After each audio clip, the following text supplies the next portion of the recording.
நம்ம ஆளுக்கு பண்ணாங்க தெரியுமில்ல, யாரும் வரலாம் தமிழ்நாட்டில் அரசு வேலையில் சேர்ந்துடலாம், சேர்ந்துட்டு அப்புறம் தமிழ் படிச்சுக்கலாம். வேலைக்கு சேர்ந்த பிறகு மைத்துக்கா படிக்கிறானே, அதான் சேர்ந்துட்டானே.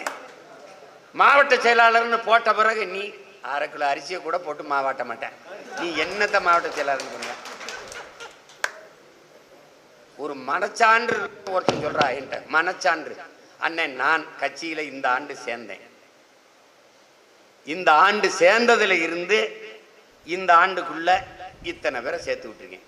ஒரு 2 பேர் 3 பேர் ஒரு 4 பேரை சேர்த்து விட்டேன்னு சொல்லி யாராச்சும் ஒருத்தன் கை வைக்கிறான், 2 பேர். நம்மளும் தூக்கணும்னு தூக்காத, சும்மா ஏதாவது பேசிட்டுக்காத. இப்ப இந்த அறையில உட்காந்துட்டு ஒவ்வொருத்தரை கூப்பிடுவேன், நீ வந்து எத்தனை பேரை சேர்ந்து ஆளை சிவாஜி படத்தில் வர டார்க் ரூம் மாதிரி உள்ள உட்காந்துட்டு கேட்பேன், இங்க வா, சும்மா கையை தூக்காது.